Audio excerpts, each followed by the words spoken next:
망했다 내지는 지금 저렇게 미실거린다 이런 얘기잖아. 그게 돼가지고 진중권이 참 모처럼 많은 말을 하는 것 같아요. 그러나 진중권에 대해서는 똥인지 된장인지 찍어도 보고도 몰라 하면서 막 비판을 많이 했지 않습니까? 근데 이번 말은 참 맞는 말 같아요. 그러니까 싸가지가 있어도 국민들한테 할 말이 없다는 거야. 이게 문제 핵심이라고. 싸가지가 문제가 아니고 국민들한테 할 말이 없다는 게 핵심이거든. 아까 연설을 같이 듣는 분이라 그랬지. 그 연설 내용이 없는 거야. 그 연설은 결국은 지금 우리가 겪고 있는 어떤 그 핵심적인 문제들이 있잖아요. 그렇거나 일자리나 출산이나 갈등, 불안, 불만, 일자리 이러저러한 문제들이 있는데 그런 문제에 대해 가지고 할 얘기가 없어요. 지껏 하는 거는 아주 낡은 패러다임, 그 문제를 더 악화시키는 것밖에 없는. 아까 라살이라는 게 있잖아. 라살이 젊었을 때 이렇게 당대표로 추대가 됐어요. 이게 그때 젊었을 때, 그리고 오랫동안 활동한 사람이 아니고, 새로운 어떤, 그러니까 이 정치라고 하는 게 결국은 인간과 자연의 관계의 변화, 국가와 국가의 관계의 변화, 인간과 인간의 관계의 변화인데, 인간과 인간에는 세대와 현 세대, 미래 세대도 있고, 그 다음에 자본과 노동도 있고, 그 다음 노동 내에 다양한 갑과 을도 있고, 그죠? 그 다음 공공과 민간, 뭐 이러저러한 것들인데, 그쪽에서, 이 관계에서 이 권리 의무를 어떻게 이제 할 거냐. 이게 이제 대단히 어려운 문제 아니에요? 지금 한국 사회가 직감적으로, 이런 관계의 문제를 잘못 풀어가지고, 그래서 이제 한국 사회가 지금 급속하게 지금 조로하고 있고, 일자리 산불 문제가 심각하고 양극화 문제가 심각하다는 거는 느끼는데, 근데 거기에 대해서 할 말이 없는 거야.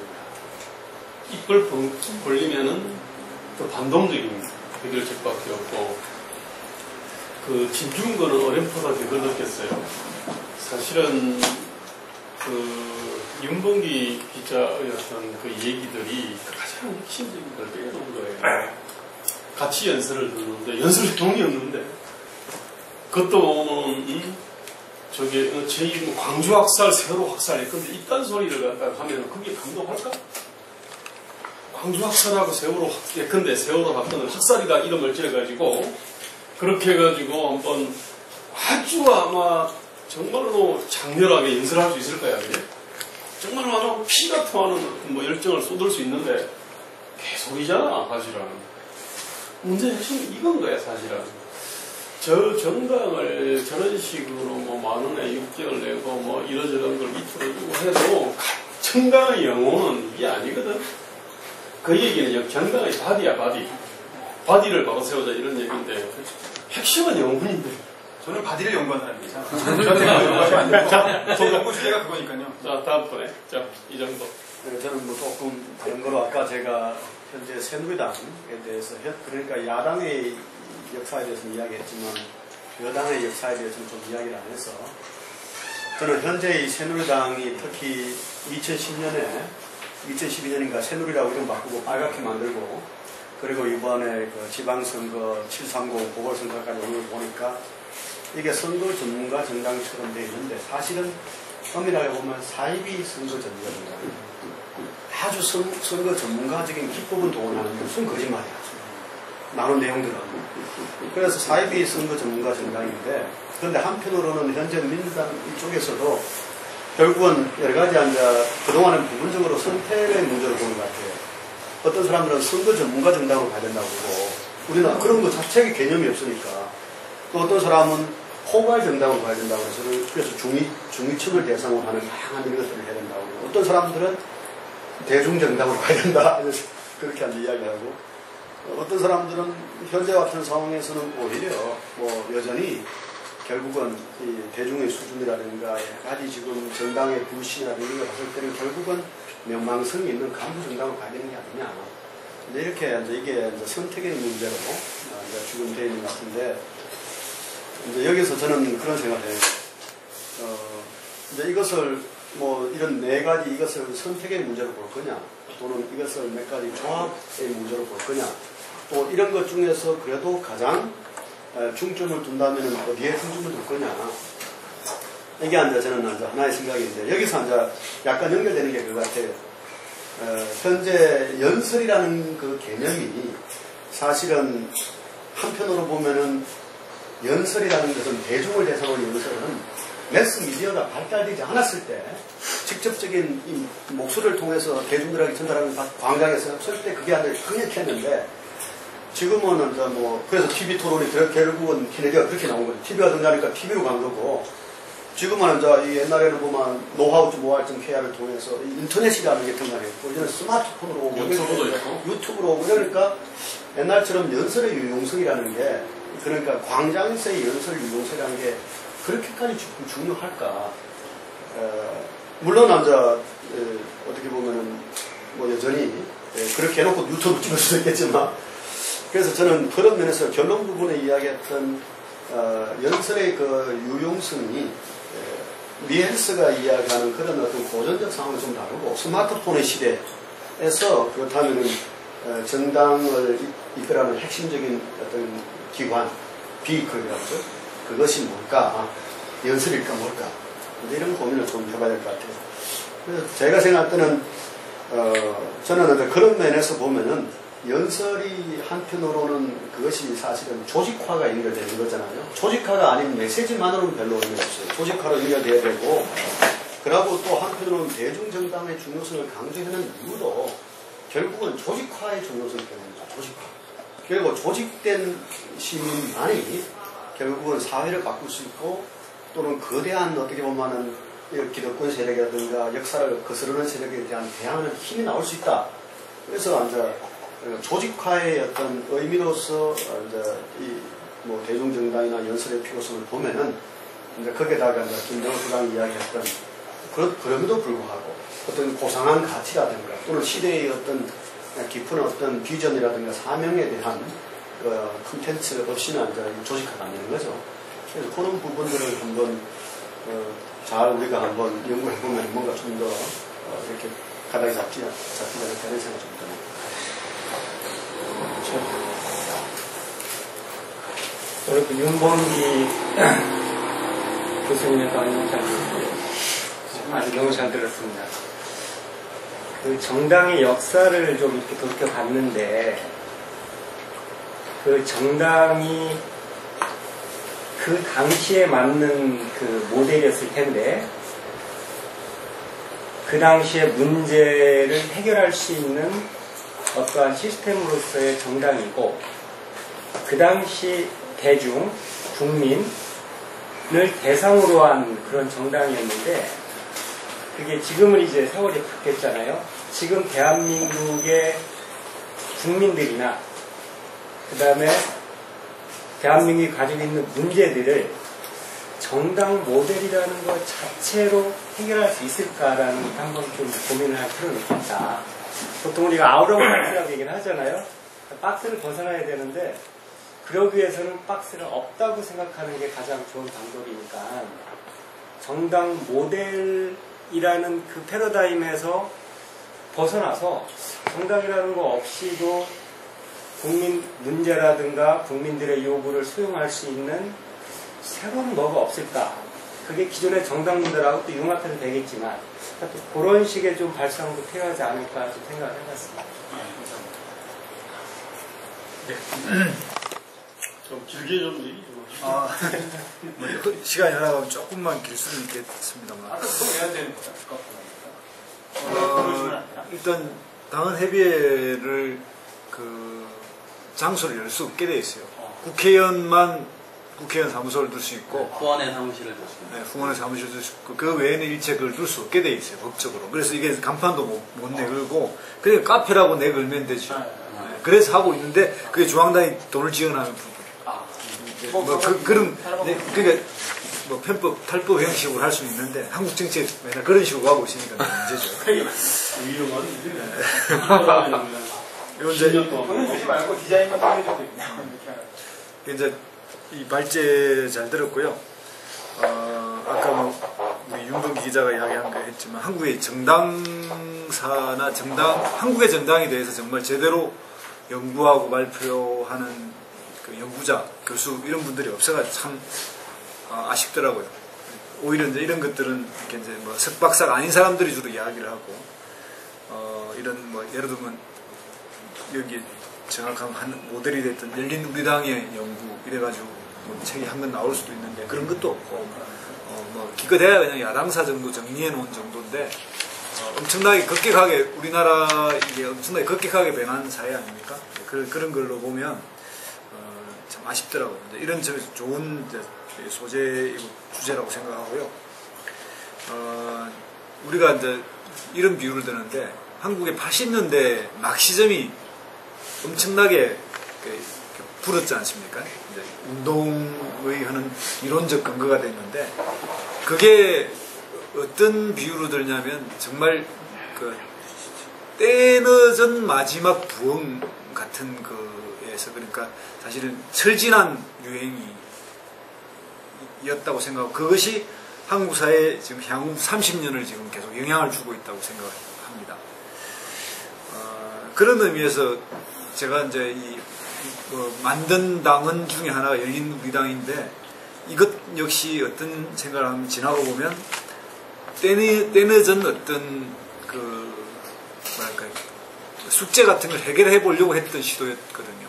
그러니까 한국에 없는 대중정당을 최초로 시도해보는 그런 거였습니다. 물론 그 전에 2년 전에 이제 2000년 민주노동당이 탄생함으로 해서 대중정당이라고 하는 행식을 취했지만 그거는 이제 집권당의 설계가 아니라 소위 뭐 운동권 정당과 같은 거니까요. 예를 들면 뭐 흔히들 뭐 소금 정당이니 등대 정당이니 뭐 이렇게 비유하기도 하는데 그 범위를 벗어나지 못했고 유일하게 처음으로 대중정당의 시도가 열린우리당이었기 때문에 열린우리당을 좀 잘 봐야 된다 이렇게 생각이 들고요. 그때 당시에 쓴 논문이라고 해서 이해는 합니다만 이제 그 논문적으로 이야기하면 지금 이제 해법하고 새로운 정치에 제시됐던 이게 어떤 이제 나름의 해법이 사실 열린우리당 때 이걸 실현해 보려고 했던 그 과제하고 거의 싱크율이 한 90% 돼요. 네, 90%가 되고. 논문에 이런 거 쓰진 않았습니까? 논문은 입시 기간이 끝나는 겁니다. 그렇습니까? 그러니까 어쨌든 뒤에 보강됐을 것 같긴 한데 어쨌든 그때 만들어 보려고 했던 게 그런 거였고 열린우리당은 이제 한국 정당사에서 기존 야당의 전통과 그러니까 소위 분당 합당 형식으로 쭉 yap집산을 해오던 정당사에서 두 번이 단절되는데 그중 하나가 열린우리당입니다. 그러니까 당시에 새천년 민주당과의 분당이라고 하지만 어쨌든 나와서 새로 만든 당이고요. 그 전에 한 번 있었던 게 이제 신한민주당 김영삼, 김대중, 이민우 구상에 반대해서 만든 그렇게 두 번이 이제 만들어서 성공을 한 거고 물론 시도는 있었지만 이제 성공한 정당으로 보면 두 번째 정당인데 이때 탄핵하고 노무현 대통령의 존재 때문에 만들어져 이제 성공했다고 생각하는데 이제 당도 큰 역할을 했다고 저는 생각해요. 이 당이 뭐냐면 여기 이제 이야기하지만 당시에 이제 개혁당, 그다음 민주당 탈당파, 그다음에 이제 당시에 한나라당입니까? 한나라당에서 탈당한 독수리 오행제, 그다음에 이제 시민사회 세력이나 뭐 때로 이제 자치분권 이런 게 해서 당시에 어쨌든 어떤 연합의 형식으로 새로 창당한 당이 됐죠. 그런 거고요. 여기서 말하는 이제 기간당원제라고 하는 용어는 학자들이 다 이제 진성당원이라고 이야기를 불렀고, 이 진성당원이 최초로 도입된 정당이 2년 전 2000년에 만들어진 민주노동당이었던 겁니다. 그러니까 민주노동당의 진성당원이라는 게 이제 등장하기 시작하면서 그때 당시 국회의원들이라든지 이런 종이당원에 대별되는 용어였거든요. 이제 그건 진성당원의 반대말은 가짜당원 아닙니까? 그러니까 이제 그것이 그때 당시 이제 국회의원 이런 사람들한테 받아들이지 않았어요. 그러니까 뭐 예를 들면 당시 이제 200만 정도의 당원이 있다 이런 식으로 이제 알려져 있었는데 실제로 이제 명부상, 종이 명부상으로는 뭐 한 20-30년만 쌓여 있는 당적이니까요. 거기에서 이제 이 진성당원의 가성당원이라고 하는 논쟁에 이 명칭이 좋지 않으니 말을 바꾸자. 진짜 당의 이제 기둥이란 뜻으로 이제 기간당원이라고 하는 제도, 당명이, 당헌 제도의 명칭이 생긴 거고요. 이 당헌제도의 명칭이 이제 여기 설명으로 들어간다면 당비를 내고 6개월 돼야 되고 교육이나 행사에 참여해야 되고 엔드였어요. 근데 여기 이제 유시민계와 정동윤계가 투쟁이 일어나면서 이게 5할로 바뀝니다. 근데 5할로 바뀌는 가운데서 여기서 했지 뭐 5천, 2천은 논쟁도 있고 6개월이냐 2개월이냐 이 논쟁도 있고 행사나 교육 나와도 되냐 안 나와도 나와야 된다 하니까 이제 결국은 당에 어떤 일이 벌어지냐면 당의 소식지를 한번 나발송해서 받아본 사람은 교육받은 걸로 대체한다 이런 결정까지 무수강성 결정까지 있었고 그래서 정말 뭐 생생한 게 근데 어쨌든 그 시도가 결국은 이제 실패를 해서 이 기간당헌제도의 이익이 된다고 하는 생각과 손해가 된다는 것에 권력 투쟁이 일어나 버립니다. 그게 이제 2005년 소위 그 당권 싸움으로 들어가면서 그 당권 싸움이 이제 치열해지면서 2004년이네요 정확하게는. 이제 그 당권 싸움이 치열해지면서 이제 권력 투쟁이 되면서 유시민계의 이 소위 참정년 개혁당 중에서 참정연계와 이제 정동연계의 이제 이 권력 투쟁으로 갔고 여기에 이제 국회의원들이 눈치를 보다가 정동연계에 손을 넣어주는 행식인데 어떤 일이 벌어지냐면 그때 있었던 문화가 뭐냐면 만원의 평등 같은 게 이게 이제 개혁당 전통이 내려왔지 않습니까? 노무현 대통령이 그러니까 당원도 만원 내고 국회의원도 만원 내고 누구나 만원 내니까 권리는 동일하다. 국회의원도 1, 나도 1 이런 식이 되니까 당시 이제 국회의원들이 굉장히 152명이 있었지 않습니까? 굉장히 불편한 거예요. 불쾌하고. 당원들이 웬만한 국회의원을 뭐 좀 어쨌든 뭐 동등하게 취급하는 이런 문화도 어쨌든 정당의 어떤 문화 혁명이 일어났어요. 제가 볼 때는 이 기간자 당헌제도가 정착이 됐으면 공천에 가장 유리했던 사람은 국회의원이었습니다. 현실적으로는. 가장 당원을 많이 모을 수 있는 사람, 가입시킬 수 있는 사람은 국회의원이거든요. 뭐, 내 후원금 내주는 대신에 당원 가입해주세요. 이러면 뭐, 다 했을 거고, 단지 이 문화적 불편함. 이거에 의해서 이 멍청한 국회의원들이 기간당헌제를 공격하고 이것을 이제 폐지시키는데 앞장서고 이 폐지 결과가 열린우리당이 해산으로 오고, 뒤에 어떤 2007년. 자기네들이 능력이 없으니까 그런 거죠. 능력이 자신감이 있었어요. 능력이라고 할 수도 있고요. 제가 볼 때는 문화적 거부감에서 오는 건의의식에서 오는 거부감 때문에 생겼고 그것이 권력투쟁하고 연결됐기 때문이고요. 실제로 상영식 공천하면 현직 가정이죠. 가장 유리하죠. 90% 이상 미국 통계에 의하면 뭐 한때 98%까지 대체로 평균 95% 재선이 됩니다. 그러니까 의원이 죽거나 그 의원이 물려주거나 그러지 않으면 거의 국회의원직이 날아가지 않는 게 미국의 이 상향식 공천의 배입니다. 우리나라 지금 사람들 면모로 자꾸 상향채상이 하지만 한국 사람들이 물갈이를 좋아하는 한국 사람 입장에서는 도저히 받아들일 수 없는 문화죠. 그런데 어쨌든 2007년 당내 경선은 열린우리당이 해산되고 뭐 기찻길 대통합민주신당 뭐 이런 이름을 만들어서 새로 만들어진 경선이에요. 그래서 좀 다른 경과가 있었고요. 어쨌든 이 부분에 이제 이야기를 좀 길게 한 이유는 한국 정당의 새로운 정당 모델을 꿈꾼다면 열린우리당을 굉장히 연구해야 됩니다. 열린우리당의 시도와 일종의 뭐 성과 한계, 성과와 한계와 오류 이것을 정확하게 열린우리당을 분석할 때만이 새로운 대안이 나온다고 생각하고요. 그런 측면에서 제가 볼 때 해법은 우리 윤봉 기자가 많이 제시했지만 한국은 이게 잘 안 맞는 게 있는 것 같아요. 아까 내가 때늦은 유행 같은 걸 이야기했지만 대중정당은 어쨌든 계급정당에서 시작한 거거든요. 근데 한국은 계급정당의 전통이 없고 어쨌든 60년 뭐 경제성장의 압축 또는 그걸 좀 더 추격된 30년의 민주화 성장을 통해서 한국 사회가 너무나 전근대 현대화가 다 복합되어 있고 여기에 이제 그 선진국으로 나아가는 이 개발도상국의 전통하고 아까 여기도 보면 카리스마 정당과 간부 정당과 대중정당 선거 전문가 정당 이것이 다 혼재되어 있습니다. 다만 아까 이제 우리가 잠깐 백희찬 씨가 이야기했는데 상대당 지금 현재 새누리당은 정당의 제도에 성공한 당입니다. 당시 2003년 열린우리당의 창당 이후 엄청난 위기를 느꼈어요. 30년 집권을 못한다. 그게 이제 그때 당시 정치권의 그 일반된 견해였어요. 거기에 젊은이들 일초 뭐 미래적이지도 않죠. 뭐 국민 경선 완전히 이제 몰락에 들어가니까 그때 열린우리당 당원, 그 열린우리당 당원의 약 80%를 뺏깁니다.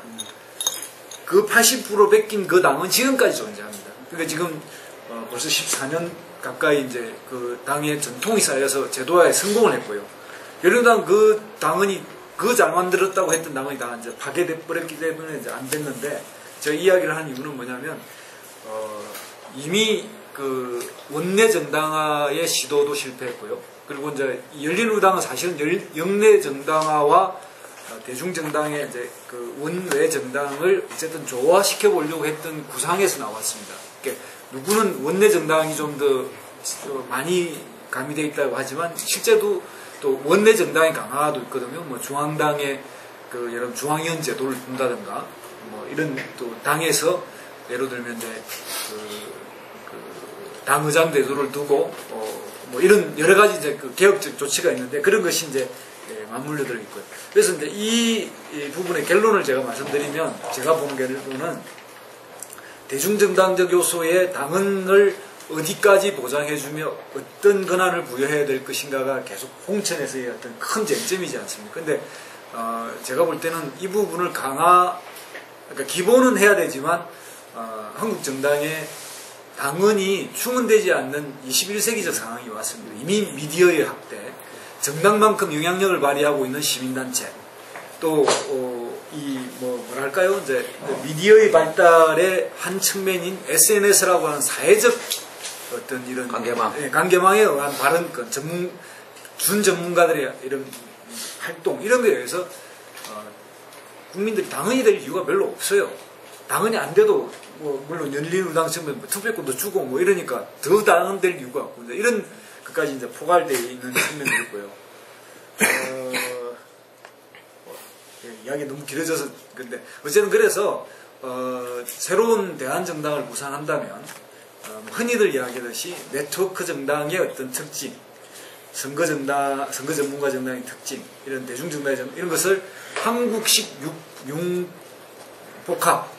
하는 새로운 모델을 생각해야 합니다. 그러니까 이제 우리 윤봉기 기자님이 한 거는 약간 대중정당의 무게중심을 실어놓은 이제 대안이었기 때문에 씁쓸하지만 참 이러한 어떤 시도가 열린우리당하고도 실패했는데 이걸 또 반복할 수 있을까? 좀 내가 볼 때는 좀 반복적 요소가 보이거든요. 그런 측면에서는 어쨌든 융복합적 새로운 모델을 좀 더 이렇게 고민해봐야 될 것이다. 이런 생각이 너무 길었습니다. 미안합니다. 예, 저는 뭐 이렇게 말씀을 드리면 사실 저는 이제 작년에 여름에 와가지고 지금까지 쭉 하는데 사실 굉장히 저는 행복해요. 왜냐? 제가 2002년부터 이제 저는 뭐 한 20년 전부터 이제 YMCA 운동을 쭉 해서 풀뿌리 민주주의를 쭉 해왔어요. 끊임없이. 근데 좀 안 돼가지고 제 개인적으로는 풀뿌리가 민주주의가 최고다 생각해서 2002년부터 제가 5번 선거를 지금 계속 나왔어요. 그래서 근데 용산 구의원에 무슨 큰 떡이 붙은 것처럼 저는 계속 구의원만 나왔는데요. 그런데 그래서 혼자 민노당으로 무소속으로 뭐 저는 제 꼴리는 대로 했죠. 근데 민주당은 당이라고 생각해 본 적이 없거든요. 저는 사실 솔직히 그래서 그렇게 혼자서 계속 뛰다가 이제 이 김대호 소장님을 만나서 굉장히 그 이론적이고 뭐 이게 틀을 얘기하고 또 우리 또 백이찬 대표는 막 뉴코리아 막 비전이 그래서 저는 그렇게 봐요. 저 같은 사람들은 사실 그런 게 필요한 거예요. 열심히 그냥 몸으로 뛰는데 이 정신이 채워지니까 이게 굉장히 기쁜 거예요. 사실은 굉장히 기쁘고 뭔가 할 일이 많이 생기고 그래서 저는 굉장히 좋아요. 그래서 사실 뭐 지난번에 통닭 결의를 제가 제안했던 것처럼 저는 통닭집 결의. 네, 통닭 그래서 저는 자 그러면 우리가 그럼 뭐를 할 건데 그래서 저는 2002년도 그렇고 그 전에 20년 전부터 그렇고 사실 풀뿌리 민주주의가 확산이 되면 민주주의가 제대로 정착한다고 저는 신념을 가지고 있어요. 그래서 난 이게 맞다고 봐요. 내가 하든 내가 늦게 가든 빨리 가든 이거는 정해진 길이라고 생각하거든요. 그래서 이제 그렇게 봤을 때는 통닭결의의 핵심은 뭐냐면, 그러면 우리가 지방 개헌을 해야 되잖아요. 개헌을 하려면 방법은 대가리 수가 많아야 된다. 그러면 총선에 이겨야 되고, 총선에 이기려면 2년 지금 1년 한 8개월 남았는데 그냥 이길 수가 없거든요. 그럼 중간에 뭔가 있어야 되는데, 또 김대호 소장이 또 농협 개혁이라는 걸 딱 끌고 왔어요. 그래갖고 그걸 제가 다다다닥 만들어갖고 하여튼 농협 개혁을 지금 밀어붙이고 있어요. 그래서 제가 보기에는 내년 3월 12일 날 그 총선거가 있어요. 농협 총선거 1200개 농협이 동시에 선거를 해요. 그런데 거기에 농협이 핵심이 뭐냐면 자산이 600조라는 거예요. 삼성보다 크고 중앙회 회장이 8조를 쓴다는 거예요. 8조. 쌈짓돈으로. 아니요, 8조를 쓰고 그거를 각 농협에 100억씩 무상으로 밀어준다는 거예요. 100억을. 그게 8조 정도 된대요. 상반기, 하반기. 예. 그러다 보니까 거기에 다 줄을 서고 그때 이제 이사장이 와서 얘기하는데 최영복 이사장님이 놀라운 얘기인데 그때 당시 이제 노무현 대통령이 그 춘천에서 인수위 때 자, 그러면 농협중앙회장이 센지 내가 센지 한번 내기를 했는데 졌대요. 농협중앙이 더 세대요. 누구한테 어떤 얘기를? 아니, 그러니까 그건 노무현 대통령이 했던 얘기를. 그래서 결국 농협이 개혁이 되면 그러면 거기가 진짜 페이퍼 다운인데 하여튼 250만이라 그러더라고요. 그러면 제가 봤을 때는 쭉 따져봐도 진짜 그러면 거기에 그 막대한 돈과 조직력과 이거를 우리가 내년에 사용할 수 있는 3월 11일 날 되면 농협 중앙회 선거는 내년 10월인가 9월인가 그래요. 중간에 대의원 선거가 한 190명 있고 이사회 선거. 그래서 제가 보기에는 지금부터 한 6개월간 빡세게 여기서 싱크탱크가 되고 김대호 소장님하고 여기 뉴코리아 비전 여기 또 실무적인 저는 사실 너무 마음에 드는 게 간단하게 얘기할게요. 그래서 사실은 저는 이런 바디가 반드시 있어야 된다. 그릇이 있어야 좋다 이거예요. 안철수가 이렇게 된 게 실체가 없었거든요. 안철수 너 태정치가 뭐냐? 말을 못했거든. 걔가 이걸 갖고 나 이 태정치가 이거다 그랬으면 다 믿고 따라갔을 거예요. 사실 사람들은 뭔가 목표를 원했거든요. 너무 지도자가 없잖아요. 리더가 없는. 그래서 사실 저는 그래서 우리가 이런 목표를 가지고 2년 남았어요. 내가 916이라고 이제 내가 이름을 정했어요. 제가 이름이 무슨 자치분권 916이라고 제가 이름을 정했어요. 그래갖고 9월 16일 날 국회에서 토론회 시작을 해서 이제 그 본 게임에 들어가려고 그러거든요. 그래서 저는 이제 바라는 바가 있다라면 그런 비전은 저와 같이 이렇게 몸으로 움직이는 사람과 여기 계시는 분들이 싱크탱크가 만나면 뭔가 잘 될지 않을까. 그리고 첫 번째가 농협 총선거다. 여기서 우리가 만약에 250만을 잡으면 사실 합법적으로 교육을 시킬 수가 있거든요. 엄청난 교육을 시킬 수가 있거든요. 너무 강의 잘 들었습니다. 그 전에 이게 쭉 역사 이렇게 쭉 말씀해 주시는데 이제 기존의 대중정당과 지도자 간부정당이 있는데 저는 이제 이 새누리당하고 야당을 보면서 어떤 생각이 들었냐면 새누리당의 박근혜가 꼭 능력이 있는 건 아닌데 참 이렇게 중심으로 뭉쳐요. 그러니까 야당의 그 대표자가 꼭 무능한 건 아닌데 조금만 못하면 아웃시켜 버리는데 그래서 지금 아까 선생님이 말씀하신 것처럼 해갖고 지도자의 공천권을 완전 배제시킨다라고 하는 게 난 꼭 좋은가. 실제로는 저는 오히려 지금 완전 오로와 낫이거든요. 그러니까 말하자면 난 되면 이거 완전히 왔다 갔다 하는데 최소한 어떤 대중이 갖고 있는 말하자면 지도자가 캐치하지 못하는 그게 있거든요. 사실 굉장히 중요한 그런 부분에 있어서 5%든 10%든 어느 정도 일정 정도의 준다든가 파워를 준다든가 이런 부분도 이건 완전히 안 된다. 이게 대중정당이기 때문에 아니면 야당이기 때문에 이런 거가 꼭 맞나 이제 얘기를 들으면서 그래서 오히려 이제 그런 부분을 제도적으로 좀 이렇게 더 유능하죠. 어떻게 보면 박근혜보다 유능할 수도 있거든요. 그런 부분에 있어서의 10% 정도는 권력을 준다든가 이 어떤 제도적 장치는 고민이 들었고요. 그 다음에 이제 아까 선생님 얘기를 딱 들으면서 쭉 전체적으로 들으면서 이제 아까 뭐 제가 이해한 거는 여태까지 역사적으로는 대한정당은 성공한 적이 없다. 이제 이런 얘기를 하셨고, 그 다음에 그러면서 이제 뉘앙스가 이 새정치, 정치를 개혁하는 경우는 결국 야당의 개혁이라고 하는 거를 전 그런 뉘앙스로 자꾸 들리더라고요. 그런데 어쨌든 이제 그랬을 때 이제 한편으로 그러니까 이제 제가 그러면 우리나라에서 지금 현 상황에서도 보실 때 대한 정치를 누가 만들었다라고 했을 때 성공하지 못할 거라고 보시는 건지, 그 다음에 정말 실패할 거라고 보는 건지, 혹시 성공하려고 한다라고 하면 어떠한 방안이 있는 건지, 아니면 실제로 성공하지 못한다 하더라도 기존 정당의 어떤 기여를, 기존의 역사적 맥락 속에서 대한정당 우리가 실패할 수도 있다라고 하는 걸 가정을 하지만 그 속에서 어떠한 부분들이 우리가 기여를 할 수 있는 건지, 그런 부분이 좀 궁금합니다. 좀 답 좀 바로 해주셨으면 좋겠어요. 50점이 약간 위험해요. 소선구제는.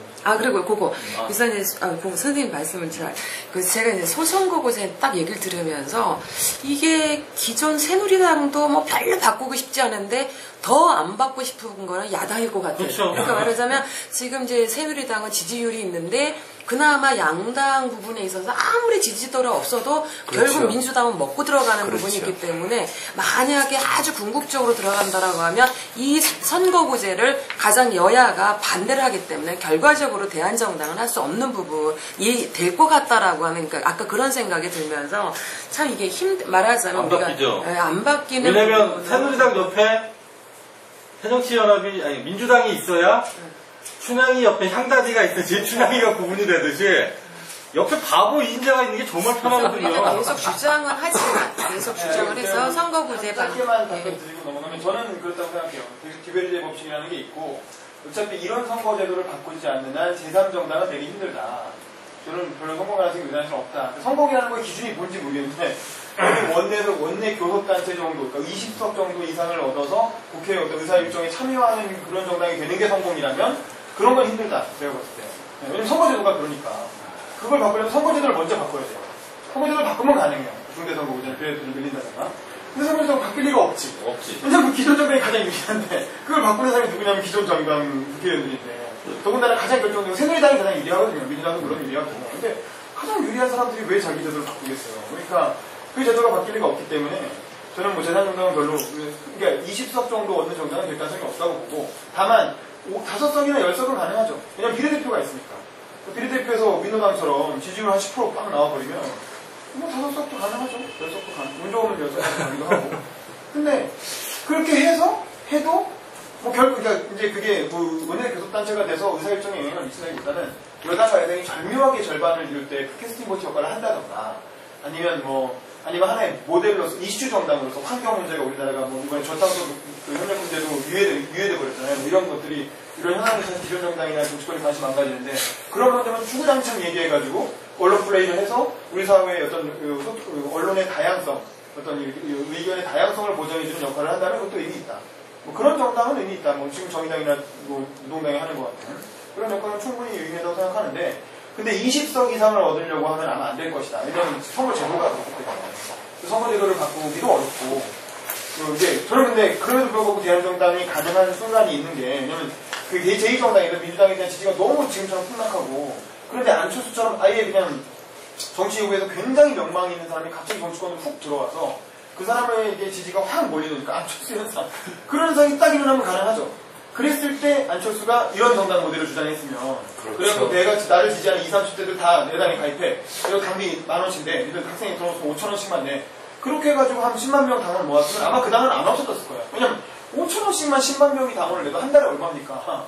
그 돈이 계속 거치는데 그걸 왜 없애요? 절대 안 없애죠. 그 돈 자체가 자산이 돼가지고 그게 무기가 되는데 그걸로 당직자도 고용할 수 있고 국회의원 선거 비용 대줄 수 있고. 근데 안철수가 그렇게 하지 않고 그냥 자기 돈 이렇게 1,000억 있는 거 갖고 무슨 재단 만들어서 뭐 어떻게 불리려고 하고 뭐 이제 뭐 그러니까 그 명망가 정당을 하려고 한 거죠. 왜냐면 안철수라는 사람 서울대 나오고 너무 엘리트이기 때문에 자기 수준의 급이 되는 사람하고만 정치를 해야 된다고 생각을 하고, 그러니까 뭐 조국 교수님 뭐 이제 그런 명망가들만 이렇게 폼나는 사람들 붙잡고 하려고 했는데 그 사람들이 정치 나 안 해 이렇게 해버리니까 그리고 사람 없고 주변에 이상한 떨거지들만 몰려드는 것 같으니까 아이씨 이거 해봐 소용 없겠다 이래서 깨버린 거야. 그러니까 안철수에게 이런 모델이 없었다는 거. 이런 모델을 옆에서 얘기해주는 사람도 없었다는 거. 저는 김도 선생님 이런 것도 사실 관심 없으시거든요. 김도 선생님 그 컨텐츠에 관심 있으신 분이지 이런 바디에는 별로 관심 없으세요. 그러니까. 그래서 그런 게 제가 봤을 때 선생님 있어야 돼서.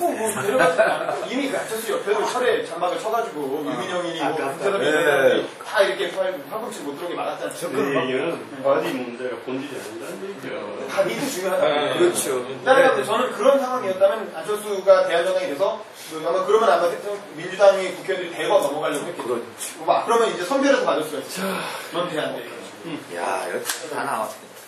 근데 나는 지금 윤 기자 얘기를 들어서 굉장히 중요한 핵심을 짚고 있는다고 생각을 하는데, 왜냐하게 되면 1년 전인가 그때 조영수 교수님이 페이스북에 다른 분 글을 공유한 적이 있어요. 그때 했었던 게 그 다른 분의 글을 그때 내가 굉장히 내가 그걸 저장을 안 해놨는데 실수로 그때 그 글이 뭐냐게 되면 이쪽 진보 진영이 있던 약간 원론 뭐 이런 건 아니지만 꽤 오래급 때는 한 60대시면서 애정을 갖고 있으신 이런 분의 글이었는데, 민주당의 어떤 지구당의 어떤 모습을 보고 이제 거의 민주당의 지구당이라는 게 거의 괴멸되는 수준까지 이르렀다고 보는 거예요. 예전 같은 경우는 우리 같은 경우는 어렸을 때 축구 보면 동네에 보게 되면 동네에서 유식급들은 다 여당 쪽으로 쫙 깔고 그 건축업자라든지 뭐 이런 사람이 있으면 그 옆에 알짱거리는 사람들, 행동대원들 이런 식으로 아줌마 부대로 해서 여당은 기본적으로 깔고, 그 다음에 호남을 위주로 해가지고 동네 미장원 아줌마, 뭐 약사, 뭐 자영업자 위주로 해가지고 야당이 그래도 깔려져 있었는데, 이렇게 젊은이들과 열린 우리당 창당을 하면서 또 지지고 뽑고 갈라서고 또 지지고 뽑고 또 갈라서고 몇 번이 이런 일이 있으면서 기존에 있었던 민주당 아까 한 10만 명, 13만 명이라고 했지만 그런 사람들은 옛날에 벌써 참가율이 높았을 거야. 김대중 연설 한번 들으러 5만 명, 10만 명, 수십만 명이 몰렸었던 그 사람들이었겠지. 그런데 이 사람들 자체도 이미 다 노후화되면서 젊은 사람들의 문화적 갭, 20대와 30대, 그러니까 열심히 노는데 40대 후반, 50대 아저씨가 딱 혼자 앉아있는 이런 그런 느낌이 하면서, 게다가 계속 이합 집산이 되면서 실질적으로 작년과 재작년에 그때 대선만 하더라도 민주당의 지구당 단위에서의 대중동원력은 거의 전무하다시피 했다고 하더라고. 실질적으로 거기에서 만약 전국에 있는 모든 민주당 당원들이나 지구당에서 열성적으로 해줬다 그러면 진짜 뒤집지는 못할 정도, 진짜 1.6%보다 더 줄어들 수 있을 정도는 됐을 거라고 얘기를 하는데, 그런 의미 봤을 때는 지구당이라는 어떻게 보면 김대중 선배가 지금 대중정당이 좀 더 가깝다고 얘기되는 그 윤봉기 기자의 대안이라든지 이런 생각이 어떻게 보면 지금 완전히 괴멸되어가는 민주당이라든지, 민주당도 어차피 야권이니까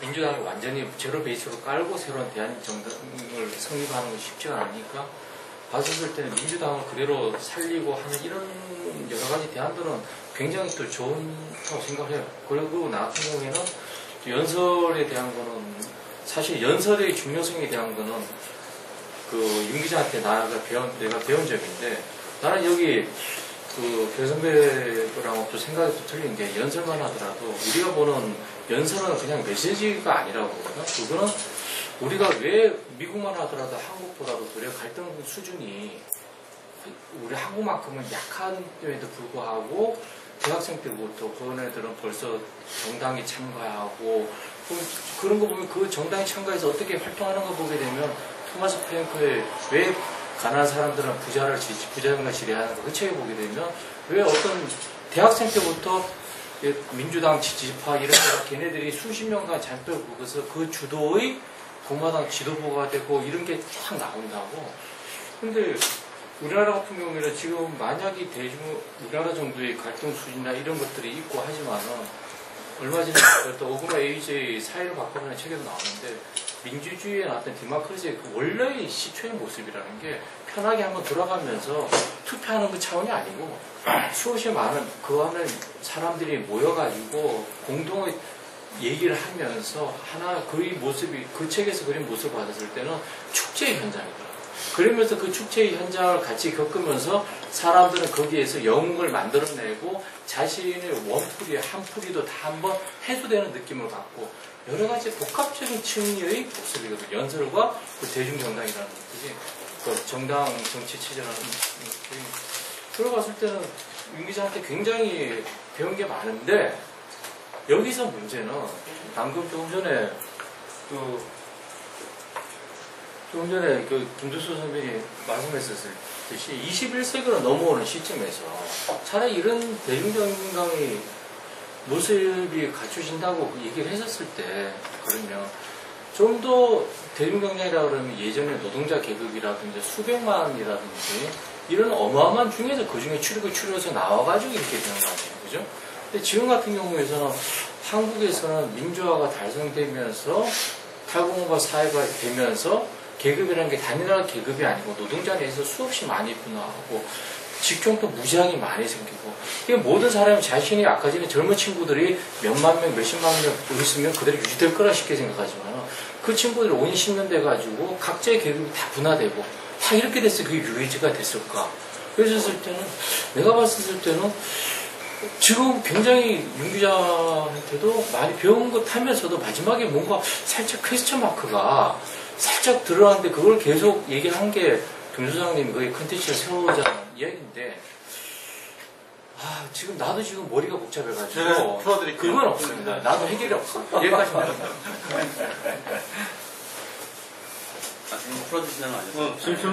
저는 일단 이 정당에 보면 신뢰 자본이 일단 바닥난 게 굉장한 문제인 것 같아요. 그러니까 당원 당규는 일단 종이 조각이 되는 거고 그거를 도대체 이렇게 할 거면 왜 작업하는지에 대해서 밤샘 작업하시거든요. 네. 그리고 당 대표도 굉장히 막 엄청난 공력을 들여서 전당대회 열어가지고 그 뭐 1억씩 몇 억씩 하는 그 컨벤션 센터 빌려가지고 그렇게 하고 그러니까 임기를 채우는 당 대표는 없고 그러니까 당 대표를 누구도 신뢰하지 않아요. 당 대표조차 자기가 전당대회에서 내건 공약을 지키지 않아요. 네. 굉장히 큰 문제예요. 그래서 이게 당대표 선거에 대한 어떤 매니페스토 운동이 당내에서 필요하다 이런 생각도 좀 해봤는데 그리고 또 문제는 선수들한테 룰을 정하게 해요. 공천 문제나 이런 문제들. 네. 운동장이 다 마련되지 않았는데 야 일단 운동할 사람들 나와 이렇게 되는 거예요. 그래서 거기에서 잔디심으라고 하고 어떻게 게임 룰 정하고 아주 큰 문제인 거죠. 그러니까 신뢰 자본이 생길 수가 없는 거예요. 언제든지 변동 가능하니까 떼뿌리면 변동 가능하니까 그런 신뢰 속에서 과연 이 정당을 계속 해야 되는가? 솔직히 민주당 당원들은 굉장히 그런 허탈감이 굉장히 심한 거죠. 이미 허수아비 된 지는 오래돼 있고 그러다 보니까 이제 역으로 이 정당이 무슨 의미가 있는가라는 물음을 계속해서 던지게 되죠.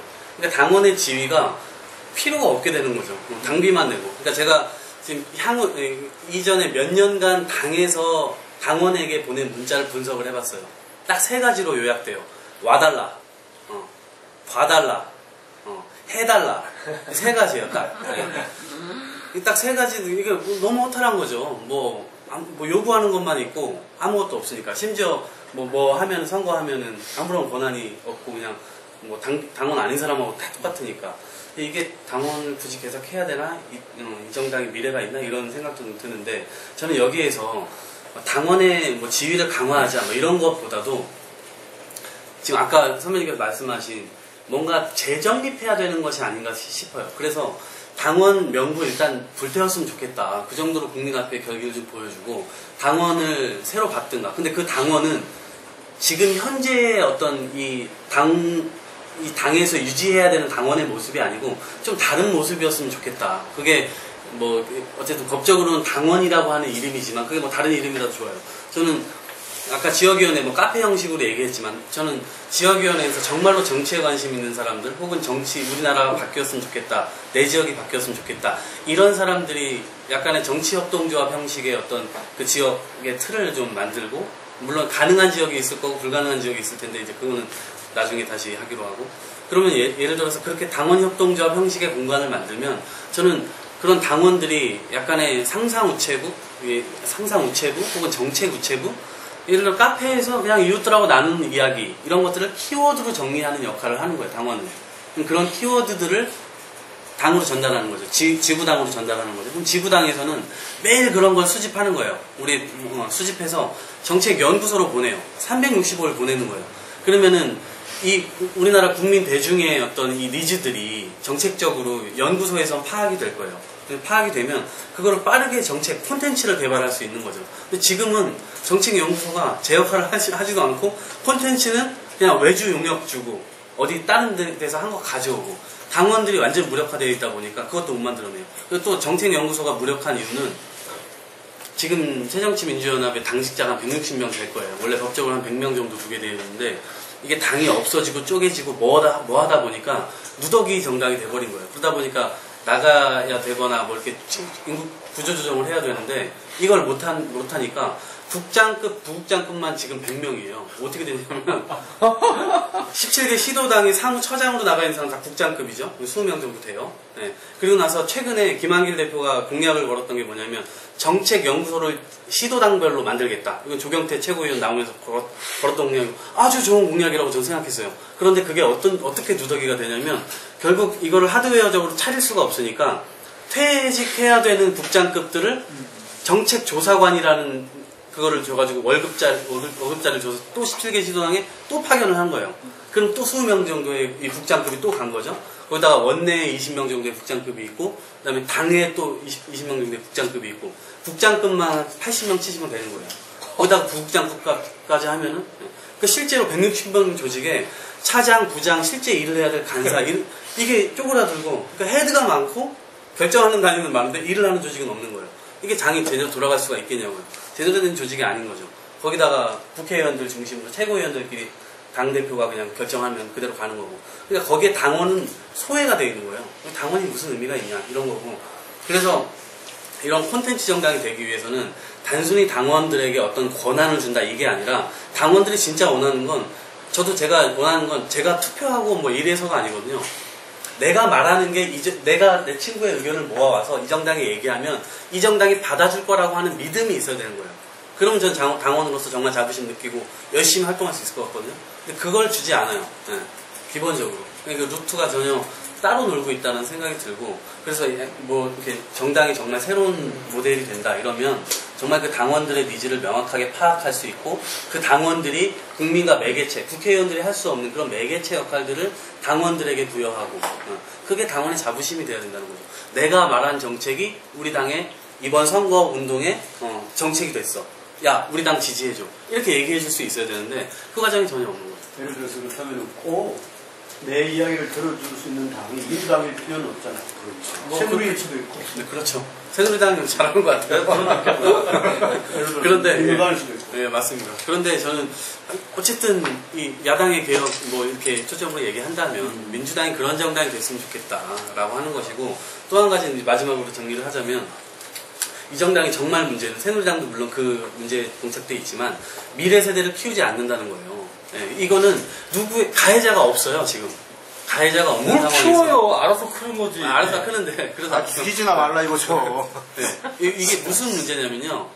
물론 우리들은 키워달라라고 얘기하는 건 아주 무책임한 행동일 수 있어요. 왜냐면 우리가 크니까. 네.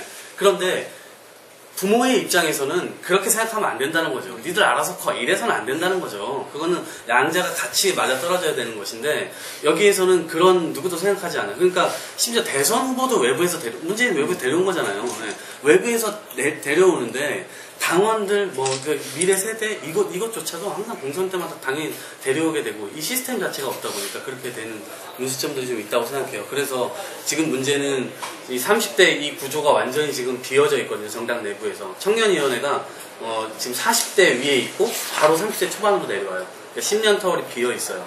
이게 아주 심각한 문제라고 보고, 그래서 그러면은 그 다음 뭐 세력이랄지 이런 세력들이 있어야 뭔가 공부도 하고 집권도 하고 그럴 텐데, 그런 부분들이 좀 비어 있다는 것. 그래서 그게 결국 불임 정당으로 간다. 당원들이 충원되는 구조가 없다. 이제 이런 부분들이 굉장히 큰 문제라고 볼 수 있습니다. 이상입니다. 누가 키워주는 게 아니라 김정일처럼 아버지가 너무 오래 살면 죽여버려야죠. 뭘 숨 끊어질 때까지 기다려 그냥 끝내주는 게 맞죠. 여러분들 중에서 이렇게 전국의 지자체 중에서 가장 썩은 지역이 어딘 것 같으세요? 진안인가 뭐 진안인가 뭐. 네, 뭐 지금 네. 전라남도죠. 네, 전라남도 진안인가 뭐 있잖아요. 아니 이제 전체적으로 제가 이게 농민운동 한다 이렇게 다녀보면요, 제일 썩어 문드러진 데가 전라남도 광주 이쪽이에요. 네. 그게 왜 그러냐면 DJ 있을 때는 어찌됐든 DJ가 제일 탄압받았잖아요. 독재 정권에. 그러니까 무조건 밀어준 거고, 뭐 DJ한테 내가 이쪽에 돈 주면 DJ한테 가겠지 뭐 이런 마음들도 많았을 거예요. 근데 지나고 나보니까는 다 쓰레기들만 거기에서 자리 잡고 있으면서 안 나오는 거예요. 저는 노무현이 그때 이제 광주에서 처음 했을 때 말 잘하는 건 알지만 그래도 이게 조직이 있고 파워가 있는데 왜 그랬을까? 참고 참아왔던 게, 그 다음에 안철수를 제일 먼저 뭐 지지를 올려주는 데이터가 광주에서 나온 것도 거기가 썩었기 때문이에요. 제가 다녀본 지역 정서는 그래요. 그 다음에 아까 그 썩은 거하고 안철수 지지하고 어떻게 연결돼요? 썩어서 이제 못 참아가지고 그렇게 났죠. 기존 민주당의 실망. 그 썩은 사람과 심판한 사람은 다른 거죠. 네. 네. 그 다음에 아까 그 낯설 얘기 하셨잖아요. 그거 현상학적으로 보지 마시고, 그 당시 사회 상황을 어떻게 생각하세요? 어떤 점? 그 당시 경제 상황이 어떤지 아세요? 좋다 않았어요. 공항도 있었고 그랬죠. 그때가 어느 정도냐면, 이제 그 봉건제도 하에서 그 안에 사는 사람들은 귀족이 아닌 사람은 봉건 노예잖아요. 근데 이제 도심, 항구 쪽에 사업이 발달하면서 그쪽으로 탈출해 가서 지금의 중국의 농민공 있죠? 뭐 처참하게 사는 사람들. 그렇게 살았던 사람들이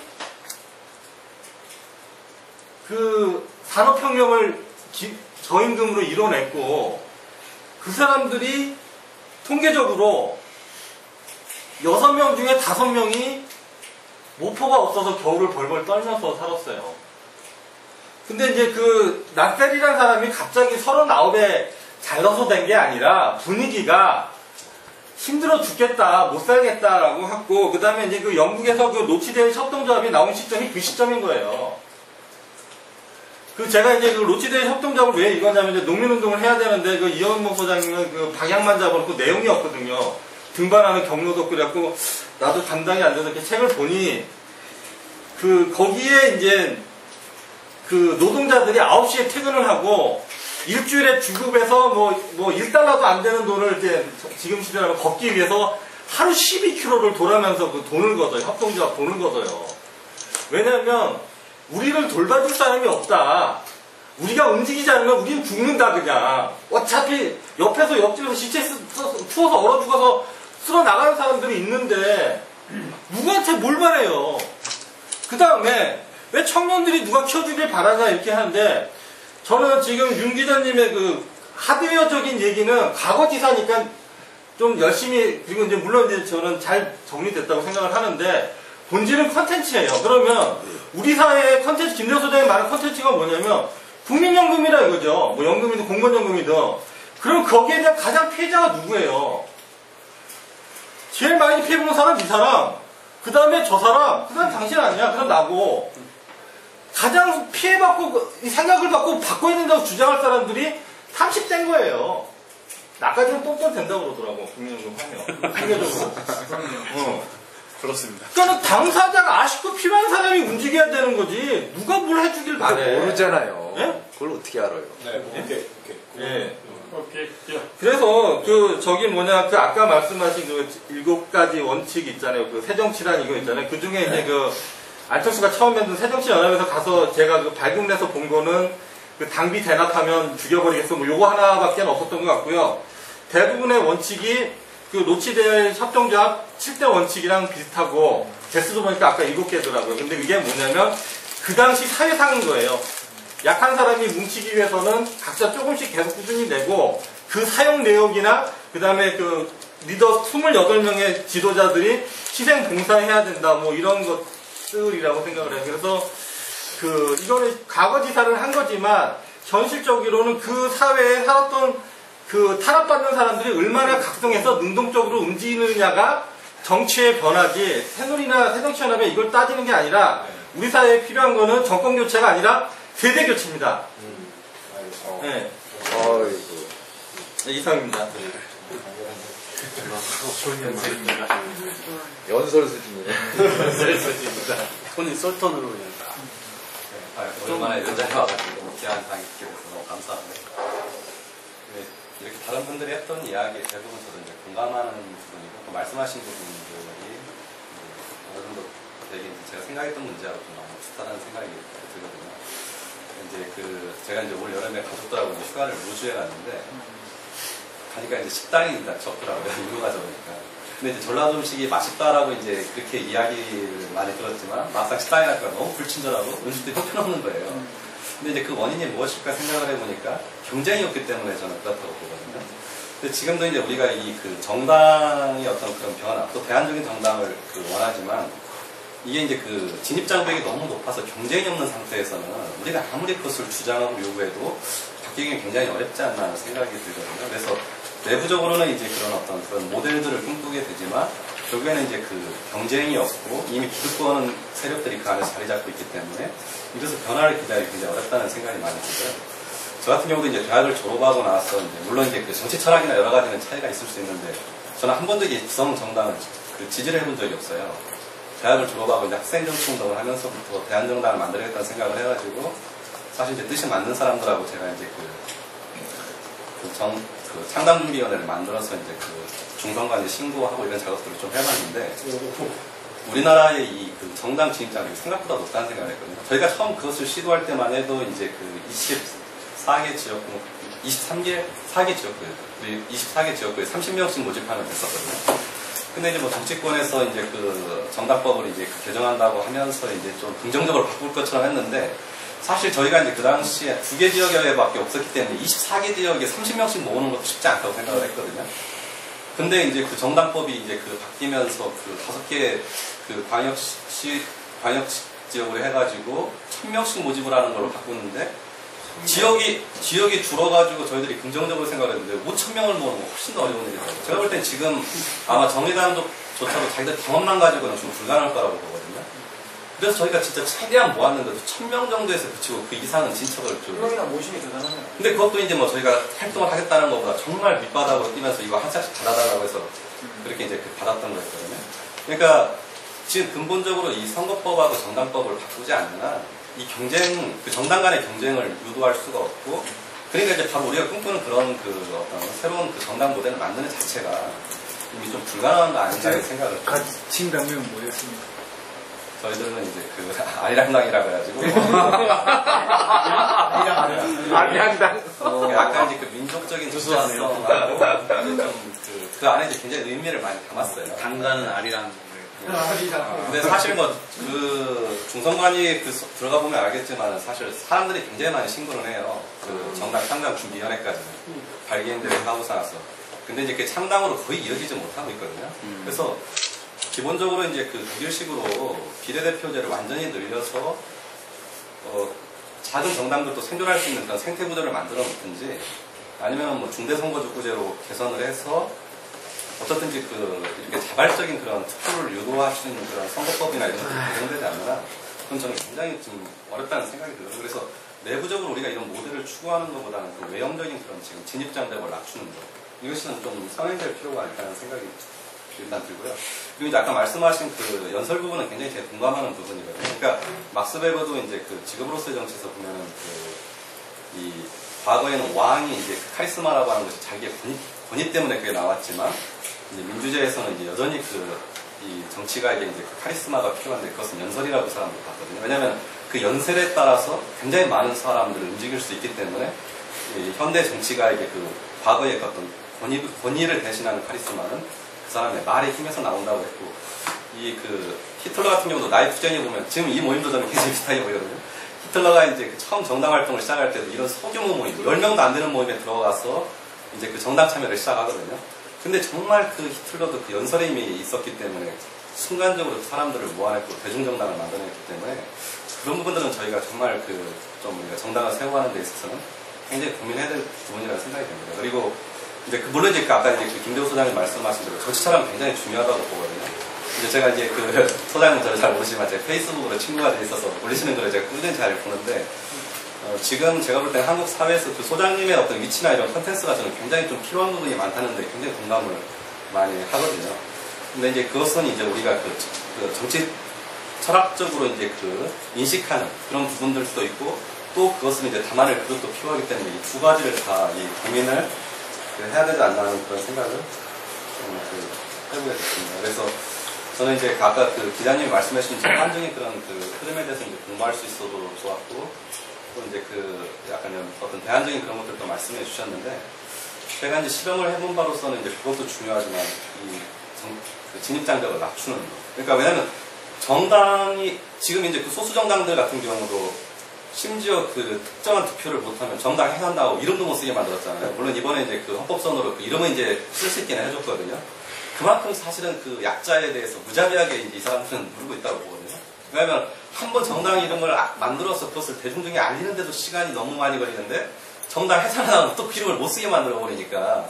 근데 이번에 이제 그것은 이제 그 개선이 되긴 했지만 사실은 정당이 되지 않으면 선거 출마하는 자체에 대해서 제약이 너무 많고 또 이 정치 자금을 모금하는데도 너무 제약이 많거든요.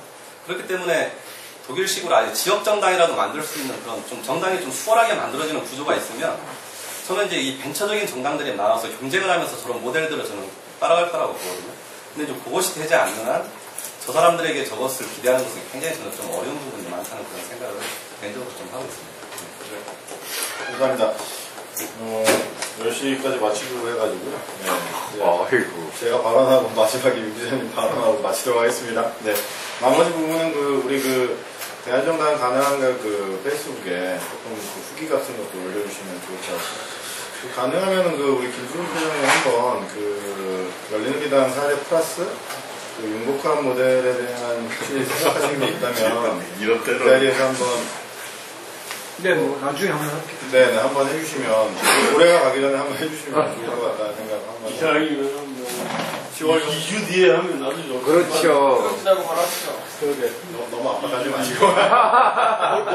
근데 오늘 네. 사실은 굉장히 중요한 얘기 네. 남았는데 사실 이거 아마 밤새서 토론할 거리들이 쏟아져 나오는 것 같은데 다음 주에 하면 좋겠다는 생각이 한번 더 했으면 정말 좋긴 하겠는데 오늘 2차도 있습니다. 아니, 갈 사람은 가고 나와서 하고 싶어. 제가 참고로 사실은 제가 볼 때는 윤 기자 생각이 굉장히 제가 볼 때는 허술하고 제가 잘못된 게 많다고 생각하는 입장이에요. 아니 사실은 오늘은 제가 딱 한 가지만 얘기를 했는데 그뿐만 아니라 굉장히 중요한 부분들을 좀 지적을 못했어요. 근데 어쨌든 제가 들릴 수 있는데 좋은 토론은 될 것 같아요. 그래서 너무 지난 시간 너무 이제 많이 흘러가면 안 되고 적어도 한 2주 또는 3주 내에 한번 좀 심층 토론을 하면 참 서로 좋을 것 같다는 생각들이 좀 있거든요. 하여튼 오늘은 너무 늦어가지고 그래서 조금 일찍 시작해도 그러면 한 6시나 6시 반. 네, 한번 보면 발제자 최종 발언하죠. 저도 좀 얘기 좀 하겠습니다. 저도 한마디 말씀드릴게요. 네, 몇 가지 생각하는데 이제 연설 부분에 대해서 이제 정당 운동을 이제 저는 진짜로 할 거라 생각하고 이제 계속 고민을 하다 보니까 조금 측면이가 좀 다른데 지금 유효한 오프라인 조직은 교회 같은 거예요. 그렇지. 일주일에 한번 모여서 같이 어떤 의전이 있고 거기에 설교자가 있거든요. 그게 계속적으로 공유되는 모임이 아니면 오프라인 모임은 도저히 유지할 방법이 없어요. 근데 그런 것들이 정치 모임에 가능할까에 대해서는 계속 생각하는데 연설은 되게 중요한 것 같다. 그런 생각들이. 축제 컨셉은 좋다. 그래서 매주 모이는 방식의 오프라인 모임이 어려우면 지역별로 다 같이 몰려가서 그냥 그 지역 사람들끼리만 하라고 하면 힘들잖아요. 그러니까 한 달에 한 번 정도든지 1년에 그 지역은 1년에 한 번이 되겠군 뭐 그 정도 해가지고 아예 그냥 그런 축제 형태로 계속 이벤트를 한 달에 한 번씩 모아 나가는 건 괜찮겠다. 그래서 여기 이제 각 말할 사람들이 가서 15분 스피치를 막 계속 때리는 거죠. 막 3시간, 4시간을 옆에서 고기 구워 먹고 계속 얘기하고 또 노래도 좀 하고 뭐 이런 식의 한 4-5시간짜리 이벤트를 만들어서 한번 그 앞에 보면 재미있는 모델 나오겠다는 생각이 들었고 정당 디자인 3개 고민하는데 이제 정책 생산 과정을 어떻게 할 거냐.